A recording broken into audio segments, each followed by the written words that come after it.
Malawi Camera. Babwera funso apa, funso limodzi kuchoka kwa Alayton Mangochi. Akufunsa kwana kuti kodi apule speech yanu mukulembeni ndani. Alayton Mangochi guys. Anyway guys, lero tuwapa chino chofita. Kachofika wachiteka kuti kayabere kachi. Anyway guys, zambiri zili ndiyeyo kati mwake kuti tingombetsera kuti akuti chana ameneyo.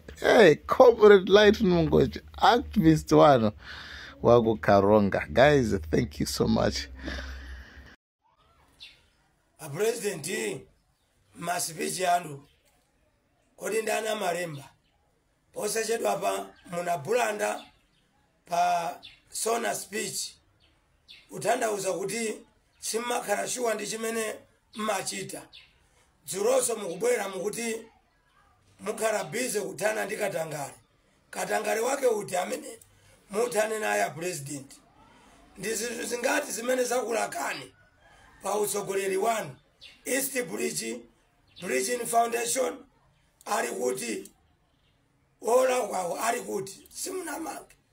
Tikupemphaso ngati muli serious tayesani kumayankhula zinthu zimene zokazo mungakwanitse osamachulusa gagandiwa munayankhula chipchera mtima mukuyankha mafunso kwa aphungu kunena kuti inuyo singero ngati Amalawi tikufuna tisankha wina. Yes, Amalawi asankha wina.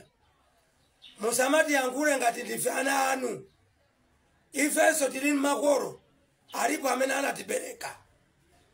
Osamati lamula zochita mukunena kuti mukhala pamenepo mpaka 2030. Corruption mutana nayo. Zaka zonse munali kuti.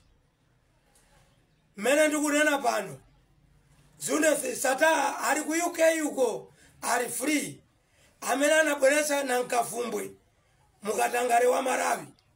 Saulos Chilima anazunzika kuyenda kumakoti. Milandu inango tetesedwa mosadziwika bwino.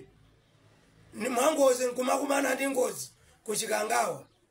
Inuyo muli president pomwepo dzulo mukuti ayimutana ndi corruption komanso 2030 simukuchoka mulipo paka 2030. Munakakumbukira zimene anachita Maremu Bingu kuchoka 2004 paka 29 kuti apeze landslide. Inu zimene simunakwanitse ndipo futa mwina pali njira zimene mukukhulupirira kapena zimene zikuvotereni koma Amalawi akumva kupwetekawo ndikumayankhuliraso choncho. President simuli serious. Inu ma MP ku parliament iko musamakhalire mantha wina akakula mimba asakuopsezeni ndi misongo yanu ndi misongo yathu. Anali ayani dzana awo lero abwera tukutuku malingaliro onyasa kumatuma akazi kwanji anthu akati adandaule ma civil servants kwa akhapa a president achakwera. Inuyo zikusonyeza kuti mmayilambira MCP. Inu a president malambira MCP. Mphamvu zanu zili under MCP. Zinakakhala zili above MCP. Akazi kwanje wasibwezi akufika mlingo umenewu. Inu kana mkulu wa ame, mkulu wa polisi. Akazi kwanje tikuamva kulalata maudio. Ndipo mwapasa compensation. Aphunzitsi amene akapidwa ma civil servant amene anakapidwa pa area 18 ngati muli serious.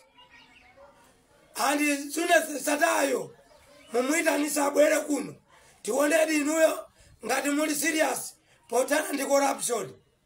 A president kodi kunama musiyaliti bodza lanu musiyaliti mukumangoti pyalika bebodza boni kalindo Comrade Ntanyiwa Steve Simsogwe Emmanuel Uleya Makatani tiyeni teatandiza Malawi osaopa akazi kwanje ngati moyo wanga ine wotuma akazi kwanje vengeance kwa iyeyo, revenge kwa iyeyo otumayo.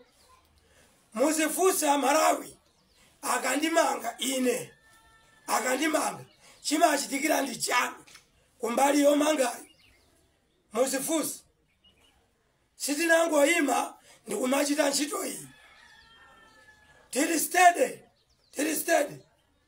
Andi ndinene pano maministala otumbwa ngati Jacob Hara ku constituency yake sawina. Sipika opondereza ngati Catherine Hara ku constituency yake mwina awindira zibagera. Koma otherwise ngati lino anthu aku constituency ya Catherine Hara kapena Jacob Hara, minister warapera, minister wa mng'ano uyu, kwao kunzimbako miseu kulibe yapa mwamba. Ndikukumbukira Frank Mwenifumbo ali minister of agriculture deputy, anakokera kwao dera kwao. Mundu uzidziwika kuti uli pamwamba. Inu nonse ma MP amene mwavotera budget 67 billion Malawi. Camera.